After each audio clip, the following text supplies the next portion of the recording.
vamos embora, dá para perceber aí. Boa noite, pessoal. Estamos mais um podcast Os Caras. Estamos aqui com o nosso apresentador Adrianinho Divulgações, que vem diretamente de Maravilha. É um dos maiores talentos, um dos maiores criadores de conteúdo, onde cria um conteúdo original, tem um excelente engajamento, talento, inteligência, humildade. Isso é muito bonito, Adrianinho, e você. Então eu sou um dos seus admiradores. O Maxwell, que está no contra-rega ali, acompanhando ali a live para ver qualquer problema técnico selecionado. Estamos com o nosso convidado e hoje vai ser, como diz, babado. O ex-seminarista Edivan Ventura, tá? Ele é meu amigo desde quando nós éramos adolescentes, da Renovação Carismática. Nós somos amigos de muito tempo e há muito tempo que eu venho namorando essa ideia de trazer ele, mas sempre, como ele sempre foi muito discreto, a vida dele de não gostar de aparecer muito de rede social, ele é o jeito dele. Então, para conseguir ele, para mim, é uma alegria muito grande, tá? Dele ter aceitado o convite. Eu fico muito feliz. A gente agradece o pessoal que está no Instagram assistindo a live ao vivo. Um abraço para todos. Um abraço para todo o povo de Ouro Branco, de Maravilha, Maceió, tá? Quero mandar um abraço para o Frei Ceilon, é meu amigo que está estudando para aqueles negócios, que tem a diferença de porque isso aqui é padre e Frei, né? Ele quer ser Frei, eu não sei muita diferença. Eu quero mandar um abraço para a Renovação Carismática Católica, o padre da cidade, não esqueci quem me fala o nome dele. Padre Janildo. Padre Janildo, pastor Geraldo, da Assembleia de Deus, que esteve na minha casa essa semana, fez oração aqui com a irmã ali. Muito obrigado, pastor Geraldo. Mandar um abraço para o nosso parceiro do Instagram e nossos amigos de Águas Belas. Também quero mandar um abraço para o prefeito e vice-prefeito de Maravilha, Nino e Luizinho. Quero mandar um abraço também ao prefeito Luciano Barbosa de Arapiraca, o prefeito Abraão Moura de Paripoeiro, a prefeita Vini Costa de Delmiro Gouveia, o prefeito Jaime do Mercado de Palestina e o prefeito Lucas Santos de Traipu. Agora a palavra está com a Adrianinho. Boa noite, pessoal. Estamos entrando no ar agora às 6h47 da noite, né? Muito obrigado por permitir que a gente entre na sua casa, levando entretenimento, né? Para vocês que estão acompanhando a gente aqui hoje a partir dessa live. E eu quero desejar as boas-vindas ao Edivan, né? Por aceitar o nosso convite. Seja bem-vindo aqui no podcast. Sinta-se em casa, viu? E vamos aos trabalhos. Vamos sim. Olha, gente, a polêmica eu deixo com o Adrianinho, né? É polêmico, então a polêmica eu deixo com ele. O meu debate com ele vai ser teológico, a gente vai lançar nossas teses e a polêmica com o Adrianinho. Então eu vou deixar com o Adrianinho, né? Que o povo gosta das coisas mais agitadas. Então, gente, para você que entrou agora na live, que caiu de paraquedas, né? Estamos com o Edivan, um ex-seminarista, né? O Edivan tem muita coisa para passar para a gente nessa noite de podcast. E a primeira pergunta para você, para o Edivan, é como surgiu a vocação religiosa para seminarista. Certo, Adriano. Antes de mais nada, vocês já me apresentaram. Eu já quero aqui agradecer a oportunidade. Trazendo a reflexão do Diogo, a gente tem uma amizade já aí de vastos anos. A gente se conheceu ainda quando adolescentes, inclusive frequentando o movimento da Igreja Católica Apostólica Romana, aqui em Ouro Branco mesmo, né? A gente se descobriu ali na Renovação Carismática. E agora, se detendo ao primeiro questionamento do Adrianinho, como surgiu a minha vocação? Antes de mais nada, quero dizer que não sou padre nem serei, isso já está batido o martelo, mas lá 19, 20 anos atrás, Adrianinho, em meio a um namoro de 1 ano e 11 meses, eu fui me percebendo que tinha um chamado à vida sacerdotal. Eu me via no perfil de padre, eu me via na igreja, eu me via na missão, e eu me percebia que para exercer essa missão eu precisava estar sozinho. Aquilo que a igreja chama de celibato, eu me sentia chamado a viver. Então minha vocação ela surgiu em meio a um namoro de 1 ano e 11 meses, onde eu rompi para dar entrada no seminário na ocasião, em uma instituição que a gente chama de religiosa. Quantos anos você tinha quando decidiu entrar para o seminário? Na época eu tinha 19 anos nos primeiros discernimento pessoal e entrei no seminário com 22 anos. E como foi a reação da sua família ao tomar essa decisão de entrar no seminário? É. Eles apoiaram? E continua, você falou uma coisa aqui que você ia dizer, que ele continua com cara de seminarista. Ele é a cara do padre, ele só Que não padre? carreira. Eu disse Da a volta ele, matina. eu disse a ele em off que ele saiu do seminário, mas acho que o seminário não saiu dele não.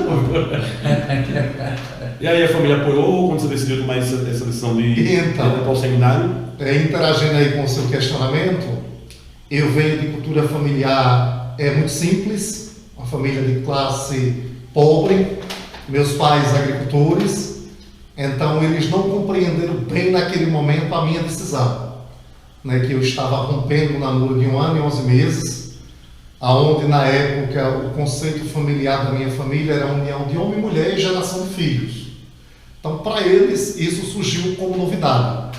Meus pais não tinham frequência religiosa, meu pai faleceu sem o segmento religioso, minha mãe, posterior anos depois que eu já estou ingressado na vida religiosa, ela começa a seguir a igreja, até então está, mas no primeiro momento não foi fácil. A rejeição ela foi de imediata em todo o ciclo familiar entre pais e irmãos. Eu não tive aceitação nenhuma no primeiro momento. E os amigos também lhe apoiaram, que o cara levanta, tem certeza que você quer isso? Como foi a reação também dos amigos da época? As amizades variaram muito, porque geralmente a gente só encontra apoio no momento desse em pessoas que estão vivendo a nossa realidade. Quando a gente foge do âmbito religioso, a sociedade, pelo menos na época, não entendia muito porque a gente deixa tudo para viver confinado 8, 12 anos. Então, digamos que uma minoria da sociedade me compreendeu na época, mas a maioria ficou em suas indagações interiores, ou seja, não houve aceitação. Eu não queria, agora, me manifestando, eu não queria que você fosse, porque eu ia perder um amigo. E como eu gosto muito dele, a gente sempre teve, nós temos um respeito muito grande, a gente diverge teologicamente em quase 50% das coisas, mas eu tenho um carinho muito grande por ele, eu ia perder um grande amigo e irmão. Então eu não queria, não pelo fato dele seguir o que ele fez, mas um amigo, porque uma pessoa que eu gostava de ir para casa no sítio da mãe dele, ficar rezando e brincando, a gente brincava muito, o Deri, irmão dele, que era muito amigo meu também, muito amigo, mas eu senti a falta do amigo que eu iria perder. Por conta disso eu torcia para não dar certo, para ele não ir. Mas já estou entregando eu acabei indo, viu? E dentro do seminário, quando fala para o final, tem visitas, os familiares podem visitar? Sim. Eu entrei em uma instituição religiosa e ela era aberta a todo e qualquer público de segunda a sexta-feira, que é o que a igreja chama de instituição religiosa. E passou quantos anos aí no seminário? Eu ainda cheguei a passar, Adriano, 2 anos e meio interno. Tá. Como era a rotina diária dentro do seminário? E então, como eu venho dizendo desde o início deste momento, eu consegui entrar no seminário para a vida religiosa. Era uma comunidade recém-nascida, eu entrei ali em meados de 2002 para 2003 e a comunidade havia nascido no ano de 2000. Era uma comunidade engateante, estava nascendo, estava tendo as primeiras aceitações da igreja. Então eu vi, nesses primeiros 2 anos, a comunidade formalizar o seu conceito de vida, que ainda não era formado. Então a vida interior da comunidade era de segunda a quinta-feira, a gente tinha uma vida formativa dentro da chácara, para tanto era uma chácara, de fato ainda é. De segunda a sexta a gente tinha a vida formativa e tinha a vida fraternal entre irmãos. A gente tinha momentos de lazer, momentos de estudar, momentos de confraternizar. O que podia fazer no lazer? O que podia fazer no lazer? Jogar videogame? Eu nunca fui de jogo, né? Eu nunca fui... Podia jogar dominó, alguma coisa? Mas a nossa vida e regra dentro da instituição era exclusivo o futebol. E quem não sabe, eu não sei jogar futebol, no meu caso. Eu particularmente não sabia. Aí quem não sabe jogar só fica na torcida. Eu aprendi. Batia perna. Nunca aprendi de fato. Eu batia perna dentro do seminário com relação ao futebol. Porque eu nunca fui um bom jogador, aliás, eu nunca joguei. E a questão organizacional do quarto, do ambiente, vocês que arrumam ou tem alguém que arruma? No caso da minha fraternidade, que era a Aliança de Misericórdia, na qual hoje eu estou totalmente desvinculado, não tenho mais vínculo nenhum, a ordem religiosa ela requeria dos religiosos que cada um Geralmente nós éramos em 4 ou em 6 por quarto, que cada um tivesse a sua organização pessoal. Ou seja, os cuidados da casa, do lar, era de obrigação dos 4 Dividir as tarefas entre os 4. Dividir as tarefas entre os 4. A alimentação tinha a cantina e também que fazia. A alimentação, a gente geralmente estava todos, na época a gente era em torno de 40, 46. Tinha que ir todo mundo junto. A alimentação era assim, nas atividades internas do seminário, da comunidade de vida, a gente era designado para funções, onde parte estava nos trabalhos da chácara e parte estava no trabalho da cozinha, inclusive fazendo a própria alimentação. Mas tem Vocês dois faziam a alimentação? Sim, sim. Então, Todos participavam. Então não teve intervenção de mulher dentro, era só vocês. Não, só aí seminarista. não, a comunidade que eu participei é uma comunidade mista, ou seja, ela é formada por homens e mulheres, aonde o objetivo era formar padres e freiras e irmãos leigos, que existe isso na igreja. E conviviam dentro do mesmo espaço?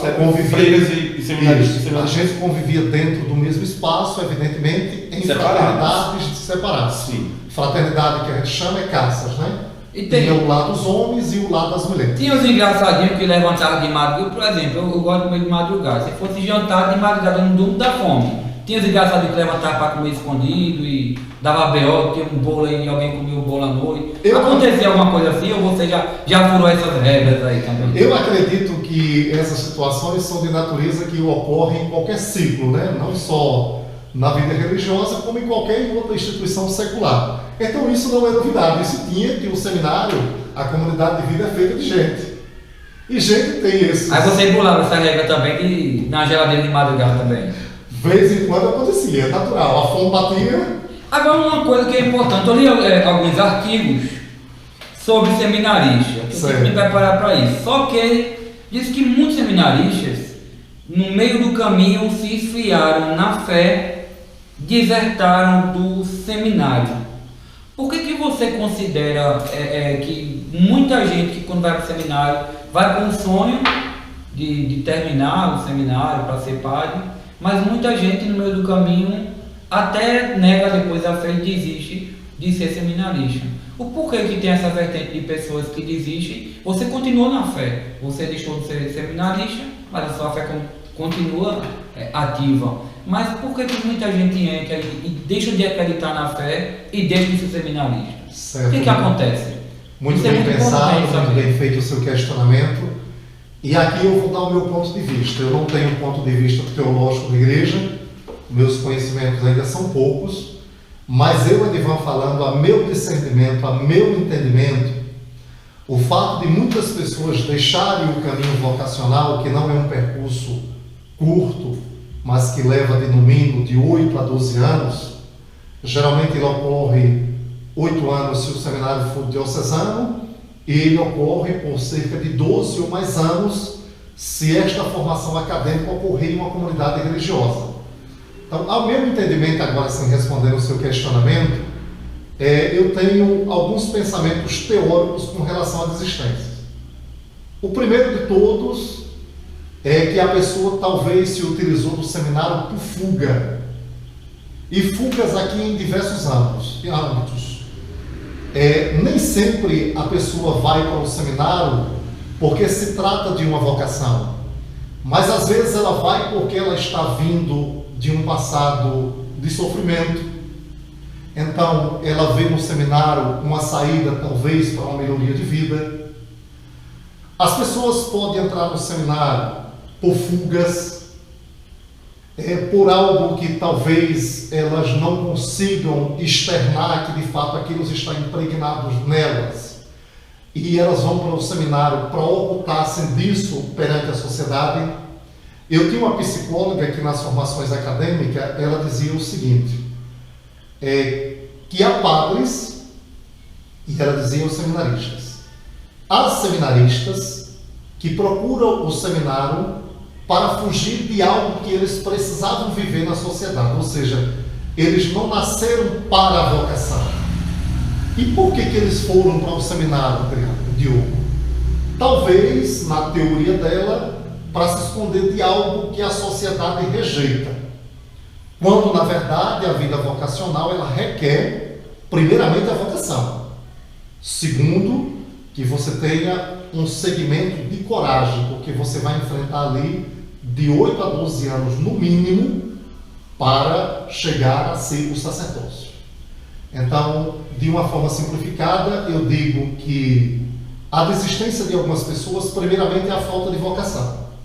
Segundo, a pessoa percebe que o ambiente em que ela procurou para ocultar alguma coisa não é o certo, então ela deixa.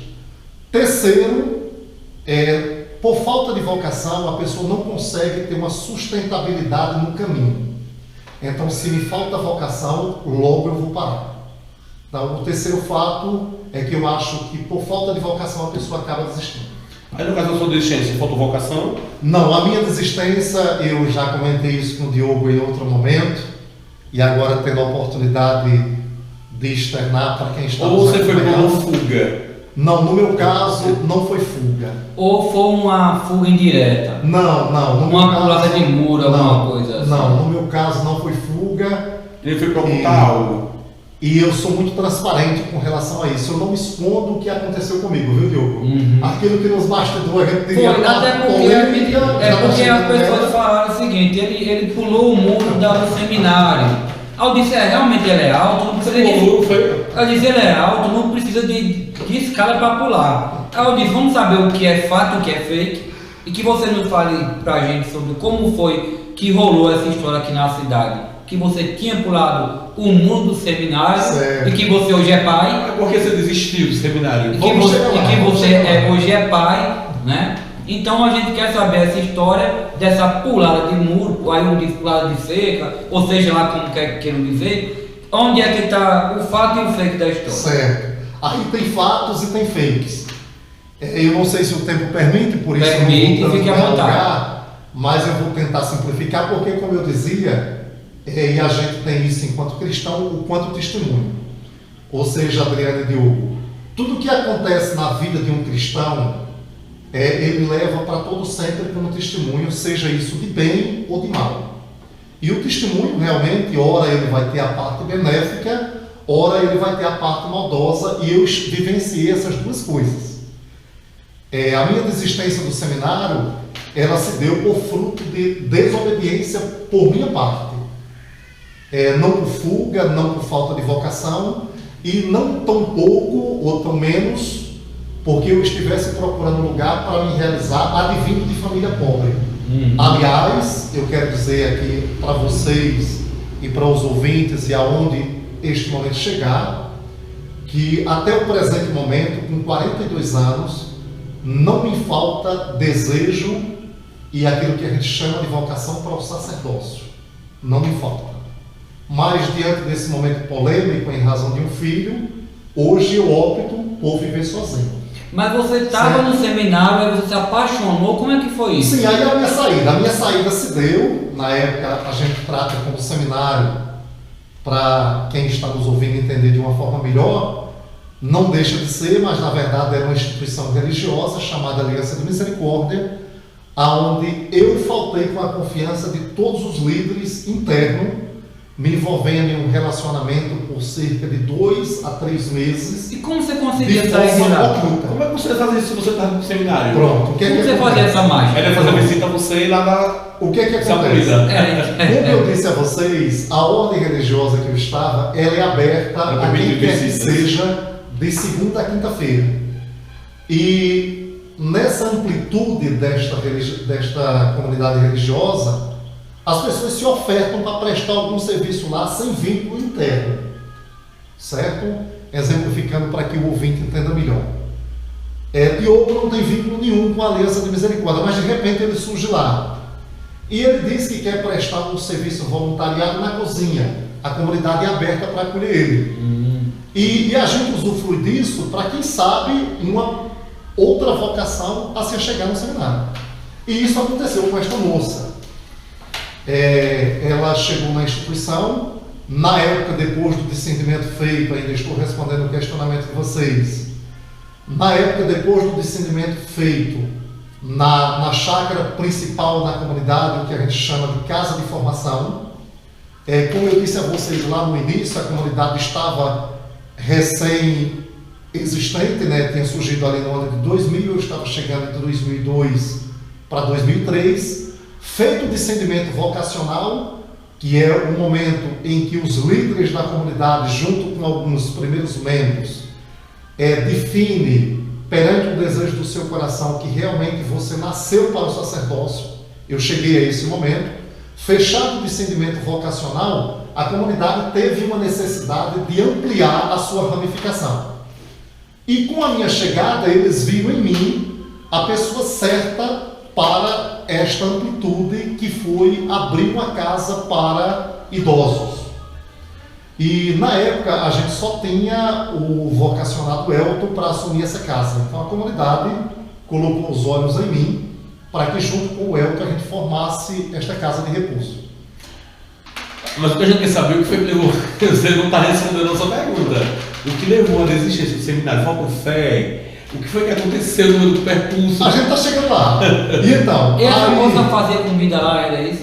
Como é? A gente está chegando lá. Pronto, vamos com calma, a gente está chegando lá. Então o que é que acontece? Quando eu sou desmembrado da casa de formação, que ficava no Jardim Botuclara, certamente ainda existente, eu não tenho mais vínculo, eu sou enviado em missão para São José dos Campos, onde surge essa pessoa.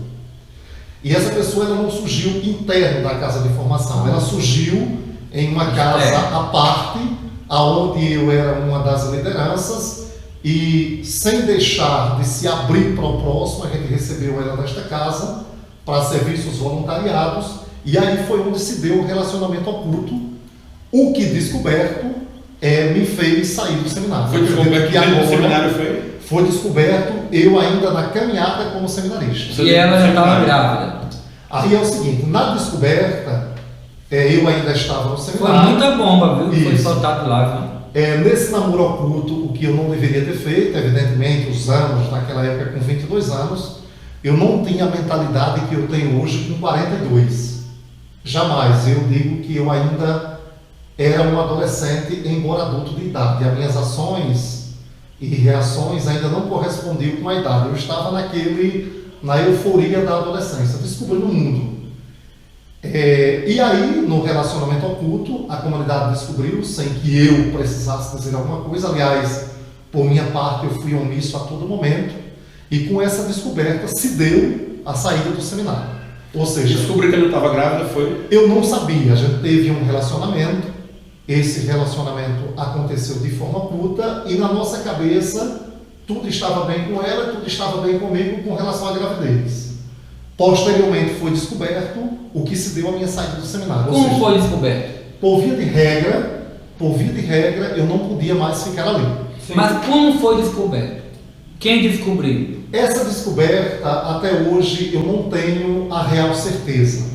E se assim eu dissesse... E se não fosse descoberto, você ia continuar lá? Se não fosse descoberto, não por minha... Qual seria o caminho? Pronto.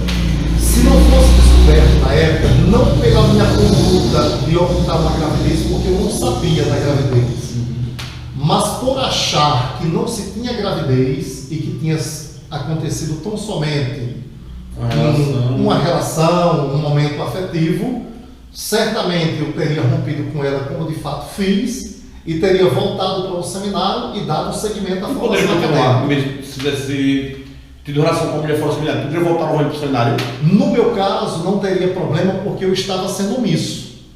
A igreja, enquanto líderes daquela instituição, não tinha conhecimento. Ou seja, por via de regra, não podia. Porque a gente faz votos de castidade, então não podia.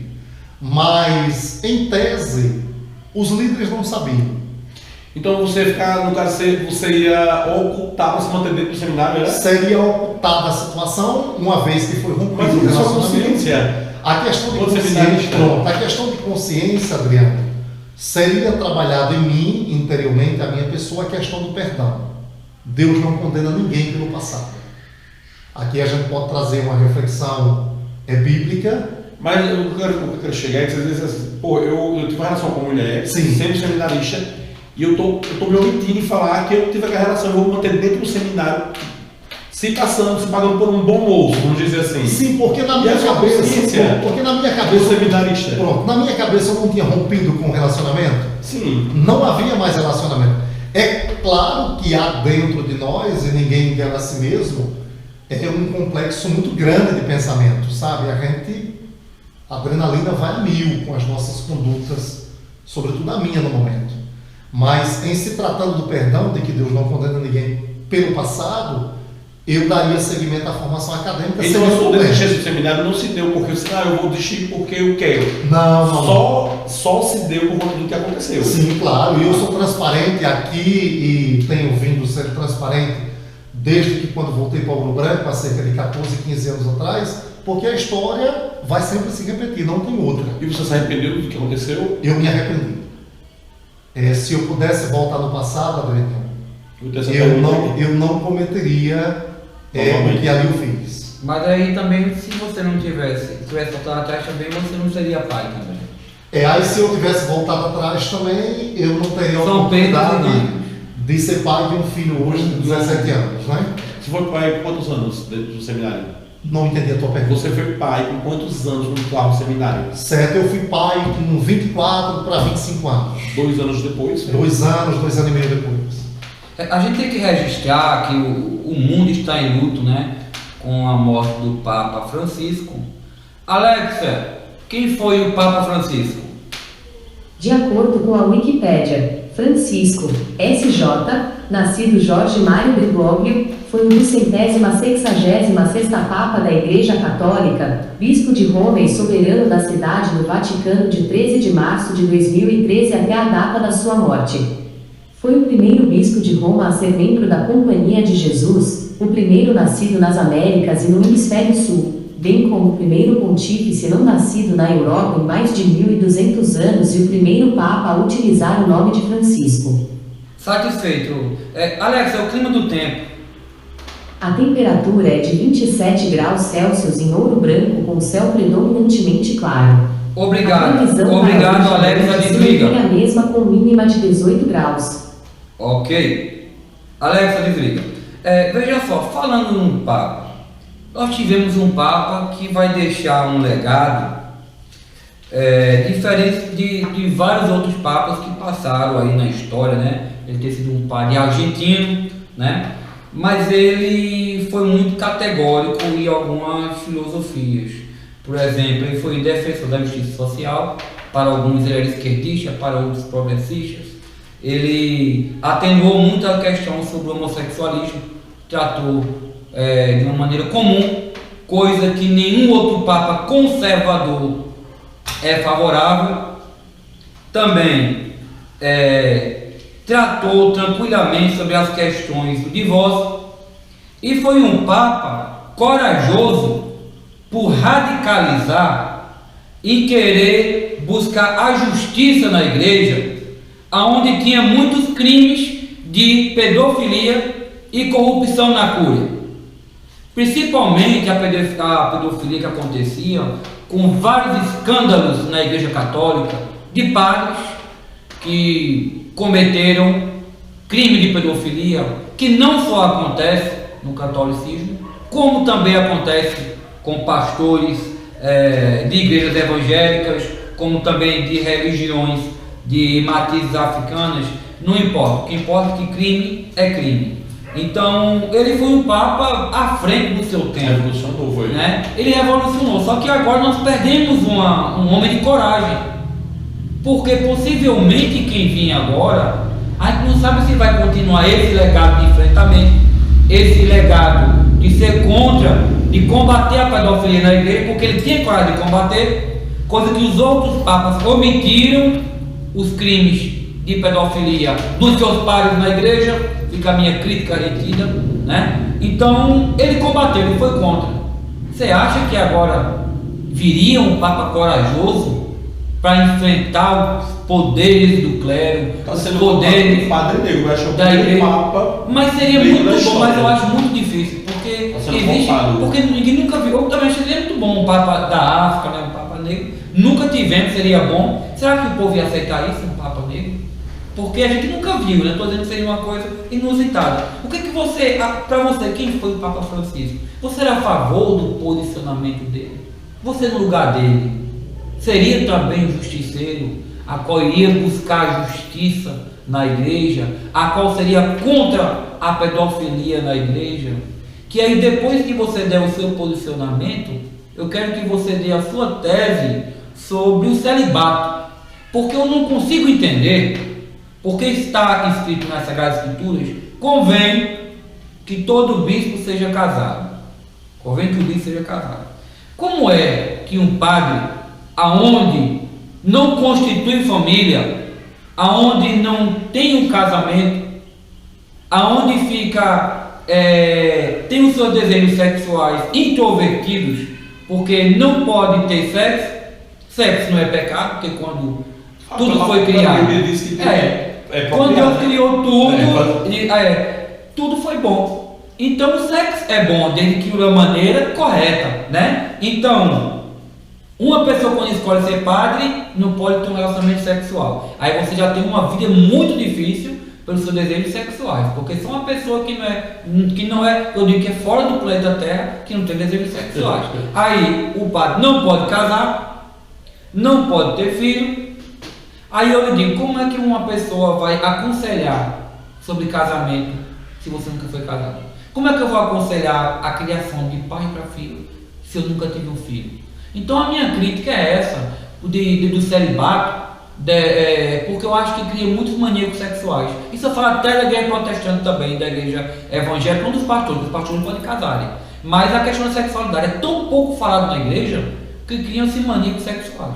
Pessoas por não poder falar nada sobre o desejos reprimidos, desejos reprimidos, aí faz perversão das mais piores possíveis. Então, você acha que o próximo Papa que vier tem que continuar com esse legado progressista, inclusivo, que nem o Papa Francisco, ou você acha que deve voltar para aquela retórica antiga, medieval, católica, para voltar a ser que nem aqueles papas sem coragem, aquela coisa, sabe, tipo latinizada demais?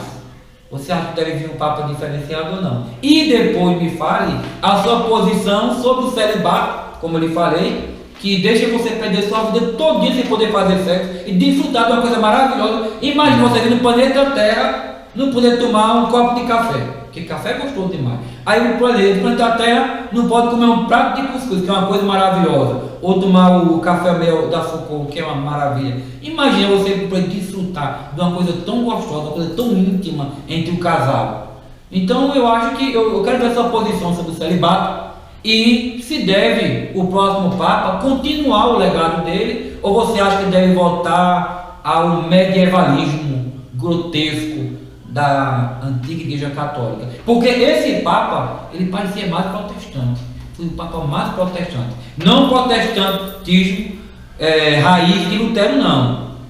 O verdadeiro, o Papa que mais se aproximou do Evangelho real, o Papa que mais se aproximou dos ensinamentos de Cristo, da humildade, do amor, da caridade, da paz social, de abraçar, de acolher. Porque Cristo não era vingativo, Cristo não estava tirando pedra nem homossexual, nem prostituta, não. Ele recebeu todos. Então esse foi o que mais viveu a essência do que nós que cremos em Cristo, do Evangelho.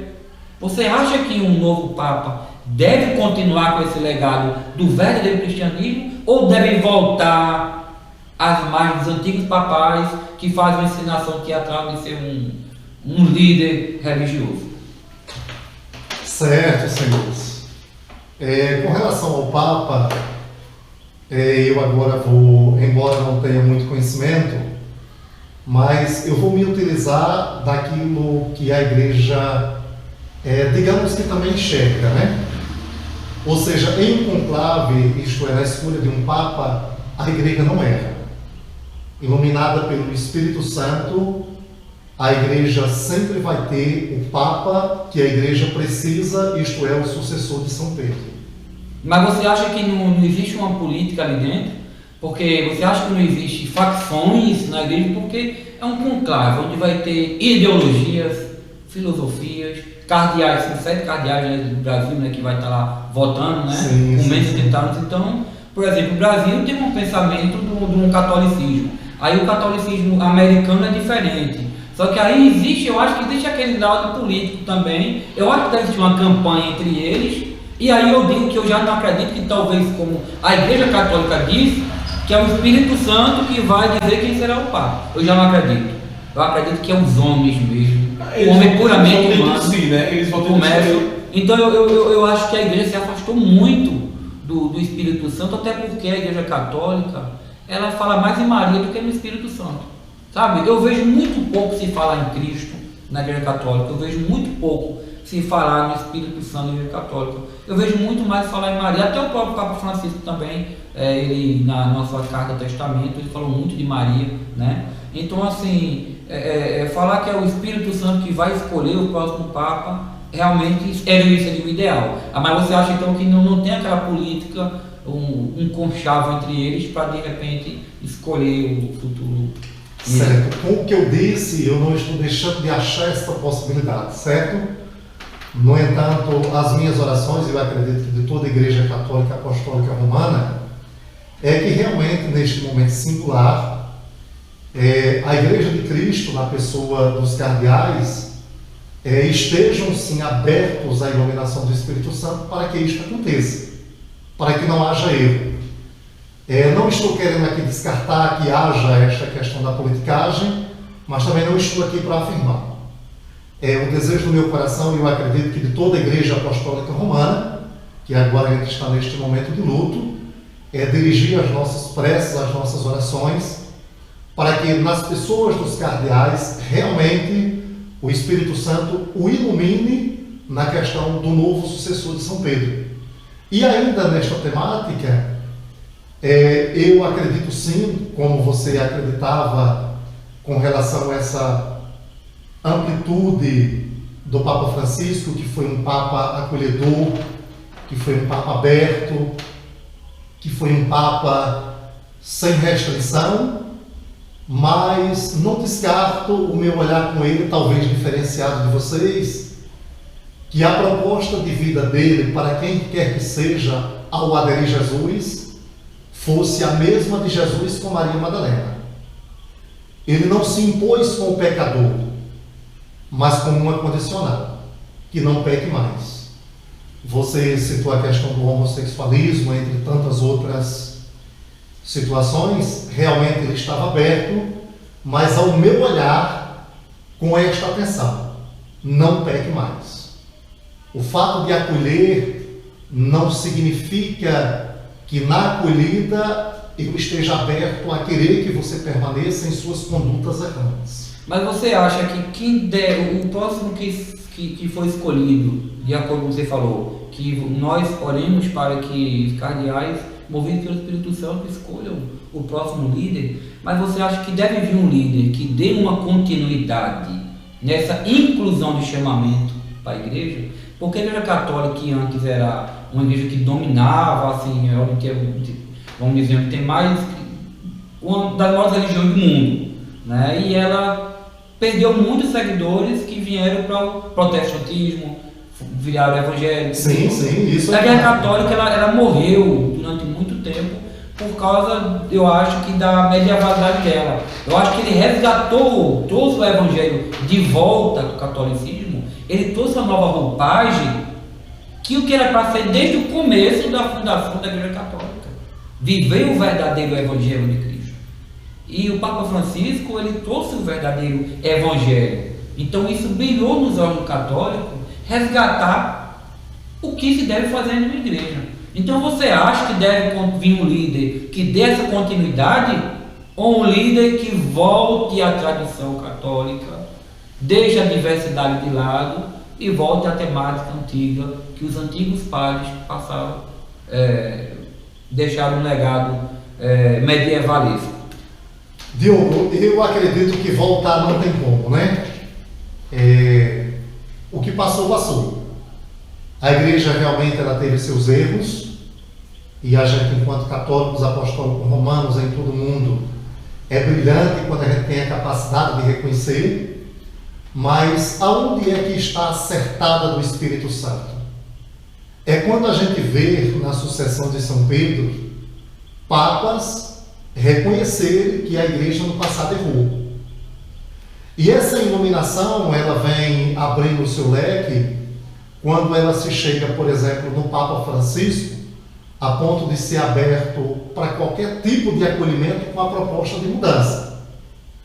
E com relação à minha perspectiva com o próximo Papa, eu particularmente, Edivan Ventura dos Santos, filho de Ouro Branco, com hoje atualmente 42 anos, de religião católica apostólica romana, eu não crio perspectiva para um líder que tenha que ser ou deixar de ser determinada situação.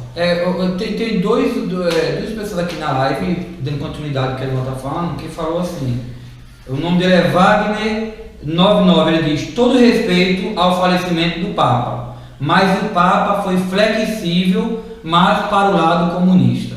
A gente está falando sobre o comunismo, né? Essa é a posição do Wagner, seguidor aí. O outro é Dilson Arthur fala, na primeira vinda de Cristo ele veio como cordeiro, na segunda ele vai vir como juiz em Apocalipse 19, que ele separar as ovelhas dos lobos.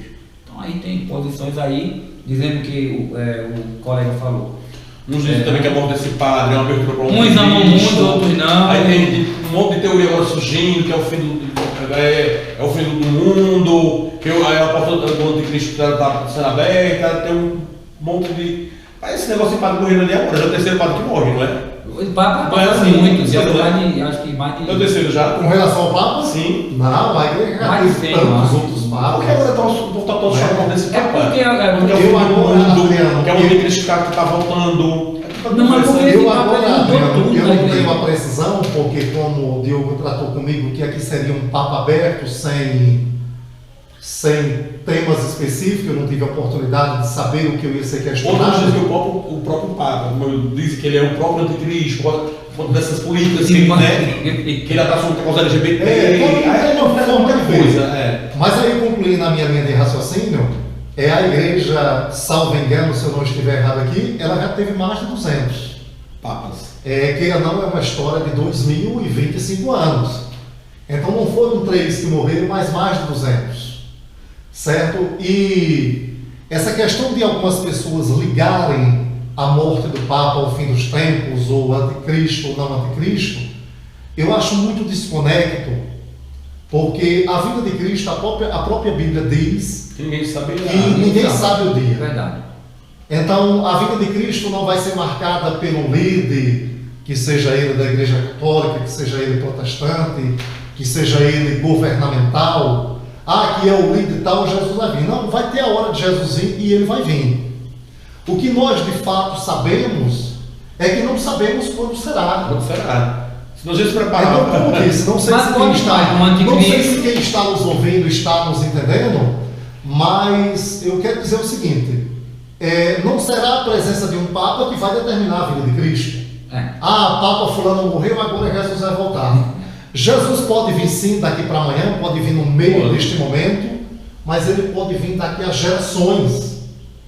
Então eu acho que isso é muito imaturo por parte de quem quer que pense assim, achar que na morte de um líder, aqui em se tratando do líder apostólico romano, a pessoa do Papa Francisco, acabou o mundo. Acho que a gente ainda vai viver muita coisa, vai viver muita novidade, vai ver muita coisa boa, vai ver muita desgraça. E pode ser vir um anticristo, porque é bíblico que vem um anticristo. E como bíblico. termino dizendo, não será a morte do líder católico que vai marcar a vinda de Jesus. Mas uma coisa que eu quero botar esse ponto de reflexão. Você gostaria de um Papa que continuasse esse legado, ou você prefere os papas anteriores ao Papa Francisco? A sua posição de fé hoje. Certo. Você é conservador ou você é mais flexível nos temas de debate cristão, como foi o Papa Francisco? Eu sou a favor do que é certo. E o que é certo para você? Ser conservador ou ser flexível o com que temas... é certo para mim não está ligado a ser conservador ou ser mais aberto. Mas aí estaria no meio termo, a gente tem que se posicionar. Certo. Eu não, por exemplo, eu amo azul. Se eu disser que eu gosto de outra cor, eu estou mentindo. Eu amo azul. Certo. Eu não posso dizer que eu gosto de ver igual, mas eu amo azul. Sim. Então eu quero dizer, a sua posição hoje seria Porque eu sei que quando você vai falando, vai repercutir, porque você é um conselho tutelar, você não deixa de ser uma autoridade na Sim, cidade. estou conselheiro tutelar. Não também. deixa de ser uma autoridade na cidade, não deixa de ser uma pessoa respeitada pela sua pessoa, que eu nunca, jamais, em todo o tempo aqui no Rio Branco, nunca ouvi ninguém macular a sua imagem como pessoa humana, nunca. Em todo o tempo aqui no Rio Branco, você foi uma pessoa, posso dizer, imaculável. Nunca vi uma fofoca sua, nunca vi você metido, nunca vi você metido em nenhuma confusão, em nenhuma questão polêmica. Agora, nessa questão, a sua posição hoje como cristão, porque eu não sou católico, eu creio em Cristo, mas eu gostaria de um Papa que desse a continuidade do verdadeiro Evangelho. Para que voltar para as coisas ultrapassadas? Para que voltar para uma tradição a qual se perdia fiéis? Porque enquanto a igreja estava tradicional, é só perdendo fiéis, e abrindo espaço para sair para outras igrejas. Mas aí, Diogo, eu posso E aí, dizer que o amadurecimento da igreja ela foi amadurecendo. então, já que ela amadureceu agora, ela deve voltar a ser criança de novo? Não, jamais. É isso que eu quero Ele vai dizer. voltar. Pronto, então agora estamos chegando onde queria. Certo, Então ele hoje vai voltar. vamos entrar no intervalo e a gente volta. Sim, Estamos de volta, o pessoal continua assistindo na live, voltando aqui no debate em off. Bacana. A gente estava falando, a Dianil levantou agora, sabe, uma questão interessante que na Igreja Católica tinha as santas indulgências, né, o perdão dos pecados. Você pecava e você pagava para ser perdoado pelo pecado. Você acha que isso era certo, essa indulgência? É aquilo que eu disse, Diogo, a igreja ela veio amadurecendo, certo? Então, talvez para aquela época, talvez para aquele tempo, talvez para aquela década, aquilo fosse certo. Porque, como disse lá no início do nosso momento aqui, a igreja não erra, certo? Isso enquanto fé apostólica, romana. A igreja em seus sucessores, ela não erra, a igreja em si. Então, talvez para aquele tempo isso fosse certo. E se não foi certo, já existiu na sucessão de São Pedro alguém para reconhecer que no passado um líder errou. E o brilhante da igreja, Adriana, é isso. É a capacidade de reconhecer o erro e de no erro obter o perdão. E pelo perdão, ninguém mais é julgado pelo passado. O que é que O passado ficou para trás. O que é que você acha? Porque nos 10 mandamentos diz: não terás outros deuses diante de mim, né? Adorarás ao Senhor teu Deus acima de todas as coisas, negócio todo. Então não vou citar aqui esse mandamento. Mas temos que ter um só Deus, né? Apesar que nós temos na Santíssima Trindade, do Pai, do Filho e do Espírito Santo, né? Mas aí a Igreja Católica ela é marcada pela tradição de santos. Então é santo de A a Z. É tanto santo, saiu até um santo, um rapaz jovem aí, só porque o cara mexer na internet, evangelizava pela internet. Alguma coisa com Aí por isso aí vão beatificar ele, porque ele é o santo blogueiro, o santo blogueiro, quer dizer, é o santo dos blogueiros. Quer dizer, agora tem até o santo dos criadores de conteúdo. Né? Eu sei, o que é que você acha sobre isso, sobre esse negócio de beatificação? Porque para quem não conhece, a beatificação é uma coisa muito cara. É muito dinheiro. André Silva estava saindo nesse processo, né? É muito dinheiro envolvido. Muito dinheiro envolvido para beatificar um santo. Aí eu lhe pergunto, para beatificar um santo tem que provar milagres. Como é que a gente vai saber que aquele milagre aconteceu por intermédio daquele santo? É difícil de provar. Pelos testemunhos das pessoas. Por exemplo, Deus me livrou de dizer a mim, de que Deus me livrou, eu estou com uma doença incurável. Aí eu creio em Deus. Aí se eu for curado, aí digamos que Edivão fez uma oração por mim. Aí eu fui curado pela minha fé. Aí vamos dizer, não, o milagre foi por causa de Edivão. Ele tem que ser santo porque ele foi curado. Quem cura não é Cristo, o poder não está em Cristo. Essa beatificação que entra tanto dinheiro, aí entra tanta imagem, venda de imagem, sabe essas coisas todas. Você é a favor desse zilhão de santos? Porque, por exemplo, eu falo de uma paródia, porque dizem que a padroeira do Brasil é a Aparecida. E aí a história da Aparecida é que os pescadores encontraram um corpo de uma santa Depois pescaram, encontraram uma cabeça de uma santa. A história é essa mesmo. Aí juntaram um corpinho, que nem essa bonequinha aqui, Alexia. Aí primeiro pegaram o corpinho, depois botaram a cabecinha. É a santa do Brasil. Para um país dizer uma santa de uma estátua, de uma coisa que ninguém sabe quem foi e quem é, e se tornar padroeira do Brasil. Até onde vai a idolatria? Até onde vai a verdade? Até onde a igreja tem um dever moral de pregar a verdade e de incutir fábulas para aqueles que creem na igreja? Por como você acabou de confirmar sobre a senhora Aparecida, foi um estátua que encontraram, fizeram uma santa padroeira do Brasil. Ninguém sabe nem, mas ninguém sabe nem se ela existiu, essa pessoa Segundo existiu. eu sei que nos vilares dos peixes, né? Sim, mas aí é uma coisa que tipo sui genérica, você pega, aí quer dizer, aí todo nome você, por exemplo, Diogo, se você procurar no dicionário, vai ter um santo com aquele nome, porque é muito santo. Você é a favor desse negócio de beber Santo Adivan, Santo Adrianinho, o futuro, digamos, por exemplo, o novo santo blogueiro, Adrianinho blogueiro, que foi de maravilha e tal, é toda criação de santo, você é a favor desse negócio? Excelente tema, eu confesso, e desde o início eu tenho me feito perceber isso, eu não tenho tantos conhecimentos teológicos com relação à minha fé. Eu digo que eu estou aí caminhando e aprendendo, serei um eterno aprendiz. Mas no tema, eu já percebo que Adriano tem algum conhecimento, e aqui quero refletir o que você mesmo expôs, sabendo que você não é católico. Eu, enquanto católico apostólico romano, eu não só defendo, Diogo, como eu acredito sim na santificação dos homens. E como você fez uma série de questionamentos, vamos abordar um por vez. Você começava falando da questão do milagre, né? E se utilizava do termo idolatria, certo? Lembra disso? Sim. Por que tanta idolatria? Na verdade, não se existe idolatria enquanto a igreja corpo eclesiástico de Cristo.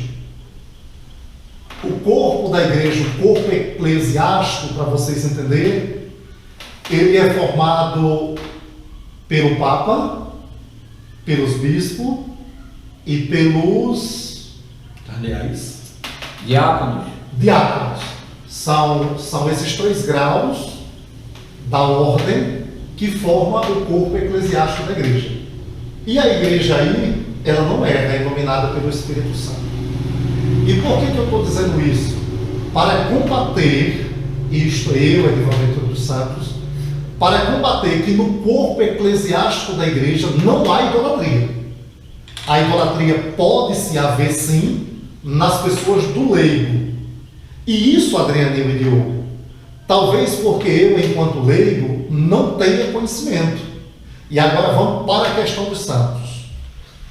A falta de conhecimento me faz acreditar em algo que pode não existir. Certo? Certo. Mas o conhecimento me faz ter base e acreditar em algo real. O que é que eu quero dizer com isso? Quando você, de certa forma, vou me utilizar de um termo muito pesado aqui, viu? Banalizou quando disse, para que tanto santo, que é de A a Z. Não foi isso? Foi. A gente está sendo um pouco polêmico, mas aqui é necessário. E eu quero aqui dizer, e quero dizer como católico apostólico romano, embora seja um leigo que não conheça muito, que a igreja não faz santo. Vocês sabiam disso? Aí, antes de concluir, vocês podem me dizer assim, mas por que existe o Santo Antônio, o São Benedito, o São isso, o São aquilo? Por que, Diogo e Adrianinho e os ouvintes? A igreja não fez santo. A igreja reconheceu a santidade deles na sua história em vivência com o povo. A igreja não olha para Edivaldo Ventura dos Santos porque ele é bonito ou feio e declara santo. A igreja estuda a minha vida. E por que a igreja não declara um santo vivo? Porque enquanto há vida, há pecado.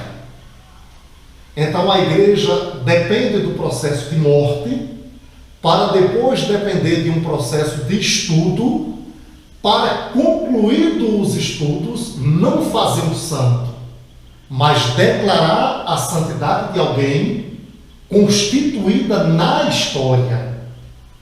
A igreja simplesmente não pega esse é santo porque ele é o santo da modernidade, só vivia com celular, com os computador. aplicativos, com essas coisas que eu não sou muito fã na mão. A igreja estudou. E ainda no tema, vale ressaltar que você tratou de valores. Quando você tratou do dinheiro, eu me fiz perceber, não estou aqui lhe acusando, mas eu me fiz perceber que você tratou da questão financeira da igreja de forma crítica. Ela é necessária. Porque para reconhecer a santidade de alguém, no tema da santidade, existem custos. Existem custos com profissionais. Existe custo com advogado. Existe custos com a ciência. Que a igreja, em seu amor misericordioso, ela é capaz de fazer um serviço gratuito. Mas os profissionais não. E para você fazer ideia, para reconhecer a santidade de alguém, isto é, a igreja não faz um santo, a igreja reconhece a santidade de alguém, a igreja precisa de um envolvimento de alguém que talvez como você, ou além de você, que não acredite, diga que tal mistério não tem explicação. O que faz a igreja entender que a igreja não fez um santo? A igreja reconheceu a santidade de alguém. Não sei se estou lhe fazendo compreender e o ouvinte também. Mas só para a gente concluir. E entre tantas bases que eu não tenho conhecimento, a igreja tem aqui para santificar alguém o mandato de Jesus, aquele que nós temos como primeiro Papa, Pedro. Ou seja, que também, teologicamente também, é muito polêmico, porque jamais se provou na história, a história de hoje, jamais foi provado na ciência e na arqueologia também, que Pedro jamais esteve em Roma. Nunca se foi provado. Inclusive, as 95 teses de Martinho Lutero, pregado na porta do castelo de Wittenberg, a qual a Igreja Católica ficou desmoralizada perante o protestantismo, porque jamais a Igreja Católica conseguiu se defender de uma tese sequer de Lutero. Até hoje ela se permanece de joelhos diante das 95 teses de Lutero, que foi o grande reformador, por não aceitar naquele momento que o evangelho verdadeiro não era pregado na Igreja Católica. Então hoje eu faço aqui a minha manifestação. A Igreja Católica se encontra envergonhada perante as 95 teses de Martinho Lutero. Isso aí é provado. Agora, voltando a Pedro, nunca se provou que Pedro esteve em Roma. E também Cristo deixou os 12 apóstolos. Não só tinha Pedro como apóstolo. Eu acho que a Igreja Católica querer decretar quem é padre, eu acho quem é papa, eu acho isso um despauperimo, eu acho isso tomar o direito da continuidade da igreja e chamar para si um acolhimento de uma coisa que não está na Bíblia. Porque a Bíblia em nenhum momento Jesus falou sobre papa. Jesus não falou nomes de igrejas. Jesus deixou o evangelho para ser pregado. E de pregar a povos, criaturas e nações. Não existia igreja, até porque a igreja começou a existir no século 300 depois de Cristo, que foi depois da era apostólica. Aí foi surgindo as igrejas, veio a Igreja Católica também, e aí puxaram para si o negócio de padre sobre essa temática da Bíblia. E tu és Pedro, sobre esta pedra edificaria a minha igreja. Que aí quando você vai para o latim, quando vai para a interpretação da Bíblia, quando vai para a interpretação, eu botei no silencioso, eu não sei porque ele tocou aqui. Quando vai para a interpretação, estava no silencioso e tocou. Quando vai para a interpretação da Bíblia, o nome utilizado pedra é pequeno pedaço de pedra, não a pedra inabalável, porque a pedra singular da igreja é Cristo. Cristo é a própria pedra singular. Cristo é o pilar da igreja. É sobre Cristo que se deve edificar a igreja, e não sobre um homem, como, digamos, Pedro falho, E que se Pedro estivesse vivo hoje, com certeza não aceitaria esse nome de Papa, porque eu tenho certeza que ele não queria esse rótulo para si de ser Papa. Até porque dos 12 apóstolos, que 3 eram mais próximos a Cristo, né, que era João, Tiago e Pedro, mas Pedro negou a Jesus 3 vezes. Então olha a falibilidade humana de Pedro.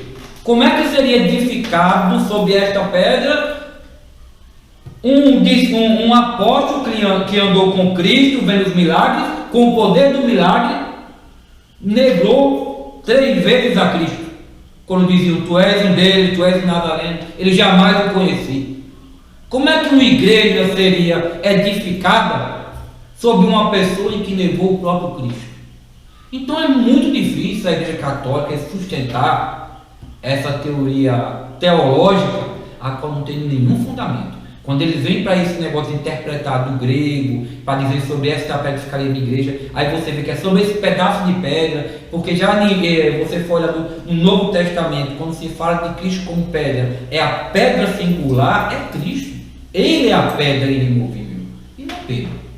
Então a igreja toma para dizendo que Pedro é sobre esta pedra que ficaria na igreja, o próprio Pedro que negou a Cristo. Mas não deixando de dizer que ele foi um grande apóstolo, que ele foi para mim um dos maiores apóstolos, foi Pedro. Né? Eu tenho muita admiração por ele ter sido um homem de Deus. Mas não sou favorável a essa teologia de dizer que ele foi o primeiro Papa, contesto, e chamo a qualquer um padre que queira debater comigo, até aqui em Ouro Branco, qual é o nome do padre aqui? Padre Janil. Padre Janil, se quiser vir aqui, tem espaço para a gente debater sobre isso. Eu quero que alguém venha provar que Pedro esteve pelo menos uma vez em Roma, uma vez, e que venha provar teologicamente, fundamento teológico, não fábula, em que Pedro realmente foi o primeiro Papa da Igreja Católica. Está aí, deixando aí para os nossos amigos católicos e o padre da cidade também, que queira vir debater esse assunto e que venha me provar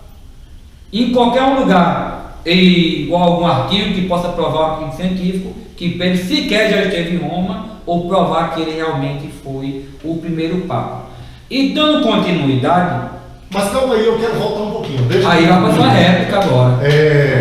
Eu ainda não estou onde você já chegou, mas ainda voltando na questão dos santos, a gente precisa concluir isso. Então, enquanto igreja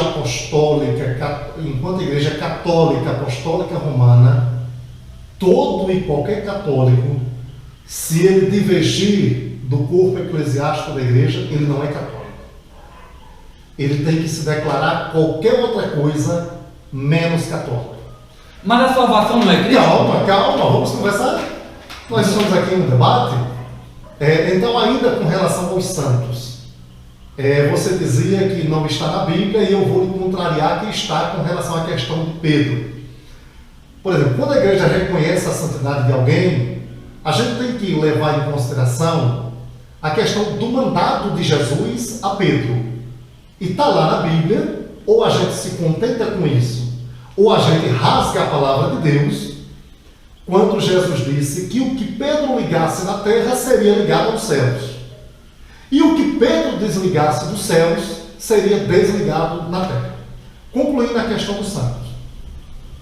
Se o Papa, na sucessão de São Pedro, ele de fato reconhece a santidade de alguém e eleva esta pessoa ao altar, Jesus, em sua misericórdia, o acolhe, porque ele fez isso na primeira pessoa da igreja, isto é, Pedro. Mas aí ele, como Papa, Tá porque ele lá na não Bíblia. construiu nenhuma igreja. Como é que ele era Papa se ele jamais construiu alguma igreja? Depende do contexto de igreja. Não tem que você contexto de tem. igreja. O que Ele não você entende construiu. por igreja? Não, ele não construiu uma igreja. Templo feito por mãos de homem. Como é que ele é uma pessoa considerada um Papa, onde jamais construiu um templo? Porque em nenhum lugar se prova, nem na própria Bíblia, se fala que se construiu um templo para Pedro, ou Pedro construiu. Isso que você falou está escrito. Sim, que claro. o que ligares no céu, será ligado no céu, o que ligares, assim ligado na terra. Isso é bíblico. Bíblico, está lá. Está lá. Agora, pegar esse papel fundamental que foi dado a Pedro e dizer assim, puxar para si, para dizer, não, esse aqui é o Papa, ele nunca construiu nenhum templo. Não tem como se dizer, não se sustenta, cai por terra essa teologia, que para mim é falaciosa, da Igreja Católica, em querer sustentar a tese de que ele foi Papa porque ele jamais construiu nenhum templo feito por mãos de homem. Porque o próprio Cristo, quando chegou diante do grande templo, ele viu todo aquele comércio, ele saiu quebrando tudo, o pau da barraca, e disse: aqui nesta glória que vocês estão vendo, não restará pedra sobre pedra, porque Cristo semeou o que nunca será destruído, a palavra de Deus, o Evangelho, o que salva, o que liberta, o que cura, é a palavra, é o Evangelho. E quando Cristo cumpriu o seu mister na terra, quando se rasgou o véu do templo, quando ele clamou: Eloi, Eloi, lema sabachthani, Deus meu, por que me abandonaste? E ele morreu e ficou por 3 dias até vir a sua ressurreição, foi rasgado o véu do templo. E aí, quando diz no Novo Testamento, quando se rasgou o véu do templo, viriam verdadeiros adoradores que adorariam o Pai em espírito e em verdade, e não precisaria mais de ir em Jerusalém e em nenhum lugar para ir buscar o Evangelho, porque o Evangelho estaria onde nós estivermos. Aqui nós que somos gentios, que nós não somos judeus, não somos israelitas, não somos aliados sagrados. É um véu que separava, eu vi algo assim. Só o sacerdote entrava. Ninguém podia entrar, se entrasse com ele, né? Não podia, não podia. Eu não tenho bem conhecimento. Eu sou. Então, no Antigo Testamento tinha isso. Quem entrasse para a parte daquele véu que separava, não podia entrar. Morria, fulminado. Era fulminado. Agora, só que aí, quando Cristo morreu, o véu teve que se rasgar. Aí não tem acesso à palavra. Porque o acesso é para todo mundo, é geral, então para ter salvação. Eu pesquisei. Não precisa de tempo. Até você pode ser a própria igreja. Nós somos a igreja. Se nós estivermos falando aqui da palavra de Cristo, nós somos a igreja. A libertação e a salvação vem através do Evangelho da palavra. Aí já a partir do momento que o véu foi rasgado, nós não tem mais negócio de nós estamos quites com Deus. Nós não devemos mais nada. Porque quem pagou o nosso pecado foi Cristo. Isso. Ele pagou todo o preço expiatório, foi Cristo. Então, se ele pagou todo o preço. Já sou padre. Se ele pagou, deu tudo pesquisado, não foi se assim. ele pagou todo o preço, então, olha, não tem mais o que se pagar. Agora, se o Evangelho tem que ser pregado a toda criatura. Então, eu acho que a salvação não é nem tempo. Não falo só católico, eu falo também Evangelho, eu falo igrejas espíritas.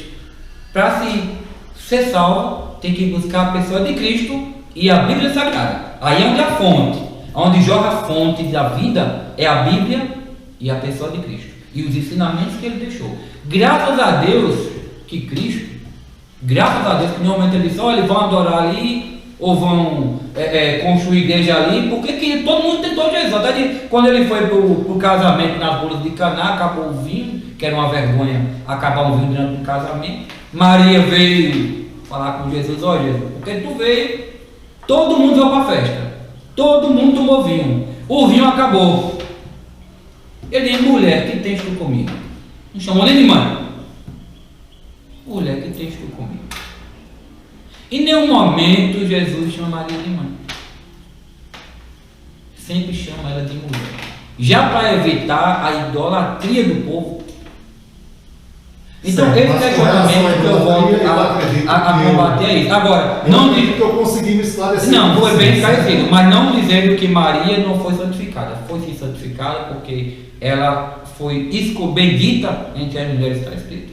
Foi escolhida, né? Foi um milagre de ter a concepção pelo próprio Espírito Santo da pessoa de Cristo, né? Então, não tem dúvida que Maria foi bem-aventurada, não tenho dúvida que ela está no céu, não tenho dúvida que ela está salva. Eu só não sou favorável à mariolatria, as pessoas adorarem. Tanto é que veio a renovação carismática, que trouxe uma nova roupagem, e depois que você tiver alguma coisa que quiser continuar nesse debate, eu queria que você falasse sobre a renovação carismática. Se você acha que trouxe uma nova roupagem, foi melhor vir essa nova vertente que saiu novamente do tradicionalismo e trouxe os jovens para a igreja Você é a favor da renovação carismática? Qual é o seu ponto de vista sobre a RCC? Sim, claro, mas ainda antes da renovação eu percebo que você está muito vasto, indo muito além, e a gente não está conseguindo responder cada coisa.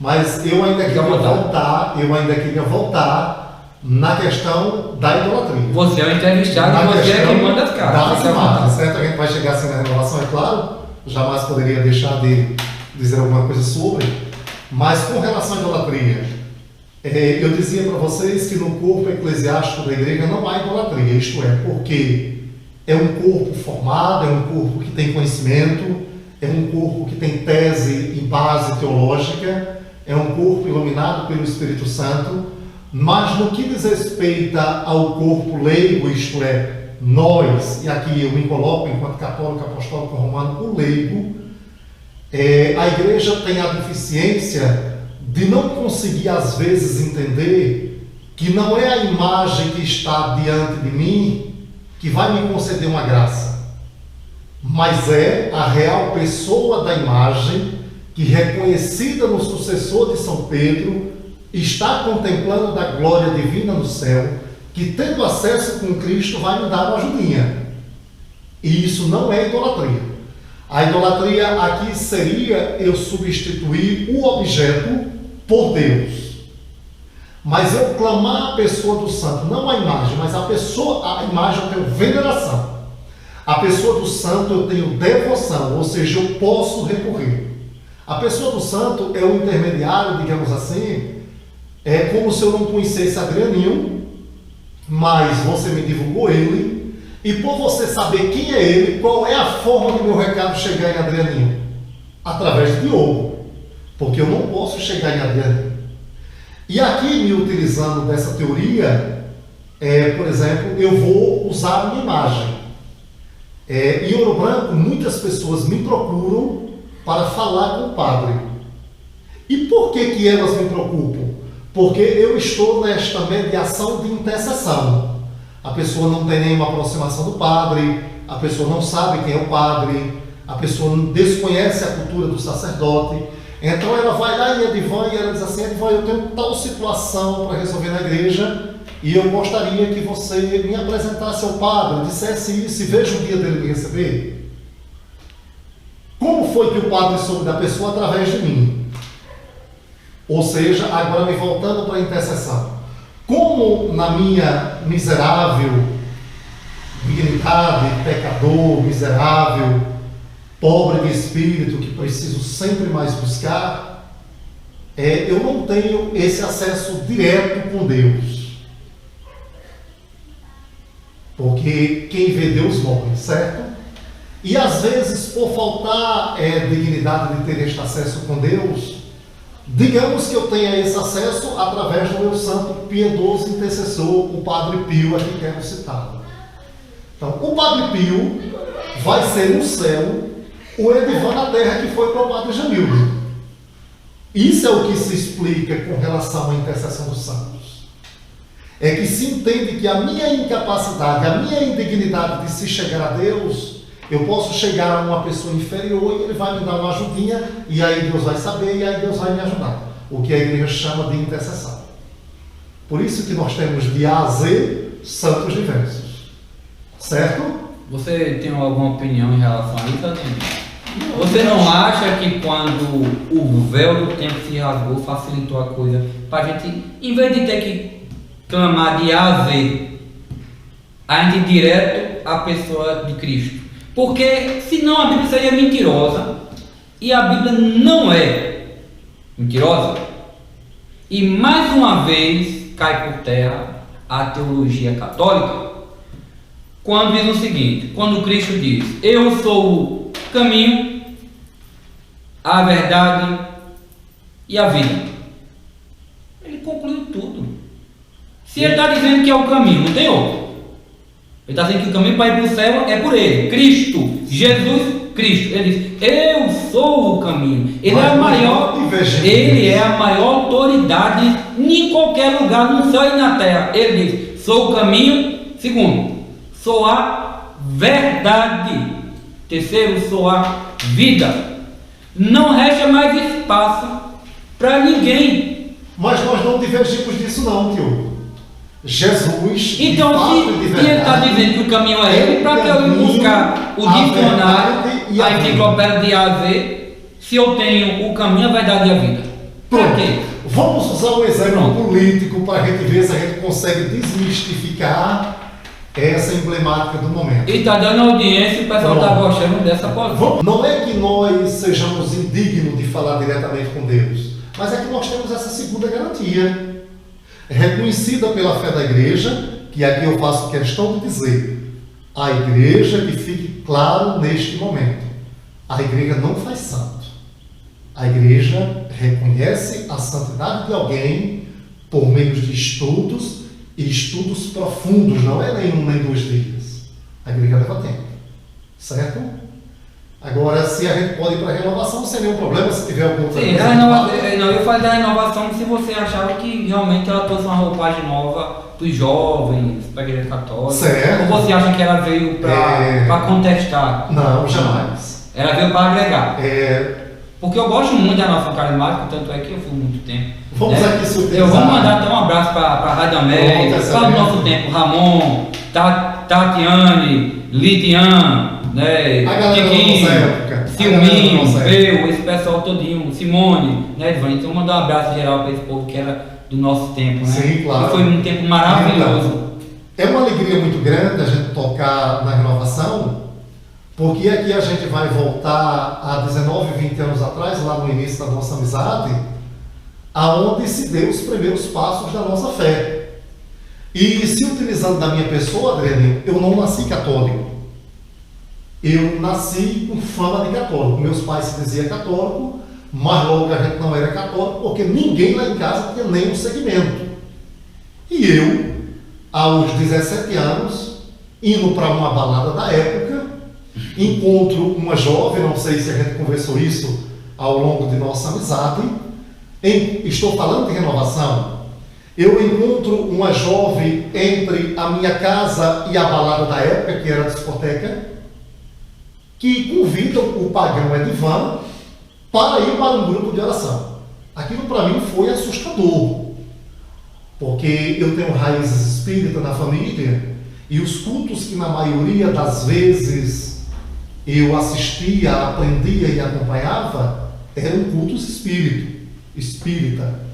Então a minha cultura era de um espírita, porque era o que estava em minha volta. E para mim foi estarrecedor receber um convite de uma jovem que me convidava para ir a um grupo de oração, porque Deus precisava fazer uma transformação em minha vida. Alguém que eu não conhecia, alguém que eu não sabia quem era, alguém que eu estava vendo pela primeira vez. E eu fiz um convite desafiador à pessoa. Você? Sim, claro.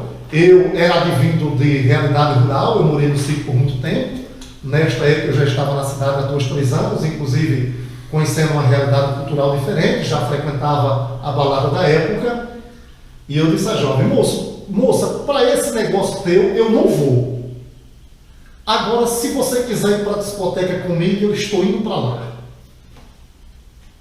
E a moça terminou lindamente, é isso que a gente chama de ação do Espírito Santo. E a moça terminou lindamente quando disse assim, moço, vá para a sua discoteca que eu vou para o meu grupo de oração. De hoje a 8 tem novamente. Jesus te espera lá. Eu já não era muito da questão da secularidade, no sentido de beber, no sentido de farrar, no sentido de dançar, no sentido de me extrovertir. Mas eu confesso que aquela noite foi a pior noite da minha vida. Porque eu fiquei na balada que ia mais por causa do vigia, que era meu amigo, para jogar a conversa fora, do que para curtir o conteúdo da balada em si, que eu era meio retraído por ser recém-chegado do sítio. Mas eu passei uma noite péssima na minha vida. E daquele dia a 8 dias posterior, eu fui naquele grupo de oração. É claro que ela me disse onde era, tudo mais. E ali aconteceu uma mudança na minha vida. E aquele grupo era o tema do momento. Eu encontrei jovens animados na música, louvando e clamando o nome de Jesus Cristo. É bem verdade que com 17 anos aquilo me assustou também, porque era algo que eu não tinha visto, mas Deus tem seus meios para que a gente possa seguir a Ele. E um rapaz fez uma fala lá. Eu estou me estendendo, mas aqui se faz necessário para defender a renovação. E tinha um rapaz... E você hoje é da renovação. E eu vou dizer que esse rapaz... E você é da renovação. Vou terminar dizendo isso. E esse rapaz, na sua fala, falando do amor de Jesus, falando da palavra de Deus, ele disse uma frase que ecoou no meu coração ao longo desses 20 anos, e eu acredito que vai ser por toda a vida. Ele repetiu mais ou menos o que a menina me disse 8 dias anterior ao meu encontro com Cristo. Que ele disse: tem um moço aqui, você está vindo pela primeira vez, Jesus vai transformar a sua vida. Eu não entendi muito mais, ver aqueles arrepios, ver aquelas emoções. No final das contas, eu compreendi que aquilo era comigo, e a partir dali eu me tornei um carismático nato. Eu passei a ser membro da Renovação Carismática Católica em Ouro Branco, lá em 99, e me estendi aí por decorrer de 17 e 18 anos, servindo a igreja através da renovação. Então, acredito sim na renovação, é um movimento benéfico, inclusive é um movimento reconhecido pela fé da igreja, ou seja, é um movimento com valia eclesiástica, e que evidentemente revolucionou o mundo e que é necessário que permaneça. Concluindo, eu acredito aí que de 6, 7 anos para cá, eu não sou mais membro da renovação. Hoje eu sirvo a igreja em outras ramificações, por uma necessidade pessoal, particular e singular interior. Eu não sou mais membro da renovação, mas nada contra, sou defensor, admirador da espiritualidade, não tenho nada contra, e peço em Deus, por iluminação do Espírito Santo, que este movimento continue, siga até a vida de Cristo, da mesma forma, porque foi benéfico para a vida da humanidade. Eu também deixo os meus créditos da renovação carismática por ser muito importante a chegar aos jovens. Eu acho muito bonita a renovação carismática, eu gosto muito, embora não esteja frequentando, porque que pareça, a audiência começou a subir mais agora depois da polêmica. É meu caso. Eu amo muito a renovação carismática. Dianinho, tem pergunta a fazer? Não. Satisfeito? Acho que você foi bem... Quando começou a rolar a polêmica, o povo começou a assistir mais. Eu quero dizer, parabenizar pela cor da sua camisa, está muito bonita, eu amo azul, você vê a cor que eu gosto. Eu quero enaltecer mais uma vez o seu talento, Adrianinho, pela sua pessoa, pela sua capacidade. E tem uma pessoa que você estava dizendo de um arroba para o Carlos Maia. Qual é o arroba da pessoa? Nós estamos em um mutirão, né? Deus ardeu no coração, se eu sou Carlos Maia. E eu sinto que meu coração deseja fazer um vídeo e mandar para as pessoas marcarem o Carlos Maia, para tentar levar pela primeira vez uma pessoa da capital da paleontologia a participar do rancho, né? Aí eu estou colocando nessa campanha as pessoas, enviando pessoas comentarem, curtir, compartilhar e marcar o Carlos Maia no meu Instagram. Está no post fixado, minha gente, lá no meu Insta. Pronto. Então vamos já reforçar isso agora na edição da live, e aí vamos deixar isso aí, tá, para o pessoal seguir essa campanha. Eu quero agradecer ao Edivan, que é meu amigo de muito tempo. Longos anos. Eu quero dizer que eu tenho um carinho de amor verdadeiro por você, eu amo muito você, eu tenho um carinho muito grande por você, o nosso respeito que nós sempre temos um pelo outro, a gente diverge, mas isso é muito bom, porque o que seria a democracia sem a divergência? Pois é, não teríamos democracia, não teria alternância de poder, não teria modificações, não teria mudanças, mas nós nunca se inteiramos do debate, da gente debater e depois ficar um correndo do outro. Nunca. Pelo contrário, engrandece o debate, porque eu aprendo com você, você aprende um pouquinho comigo, a gente aprende mais um pouco. Todo debate, ele faz você crescer, porque você aprende um pouco mais de uma posição que de repente você não pensou naquilo, começa a pensar a partir dali. Eu gosto muito da sua pessoa, do seu irmão Deri, né, Dona Lu, da sua mãe também. E agora quero agradecer ao pessoal que esteve nos assistindo e que amanhã estaremos no YouTube. E do YouTube estaremos no mundo, porque já estamos, aqui nós temos aqui no painel 80 países, mas já estamos em mais de 140 países. Então amanhã nós estaremos sendo visualizados em mais de 140 países. Então, muito obrigado, Edivan, por você trazer tanto conteúdo, né, para essa entrevista. Com certeza que vai ser muito interessante para as pessoas. Eu agradeço a Daniel também por trazer sempre boas perguntas que realmente ajudam muito no decorrer da live, né? Tem aqui Fabi falando: boa noite, meu blogueiro de milhões. Aí, Adriano, para você. Ívia Guedes, amo seus vídeos, Adriano. Obrigado. Estamos mandando aí um abraço para vocês. Deus Obrigado. abençoe todos vocês. Um beijo no coração e até a próxima. E continue com os caras. Boa noite. Boa noite. Boa noite.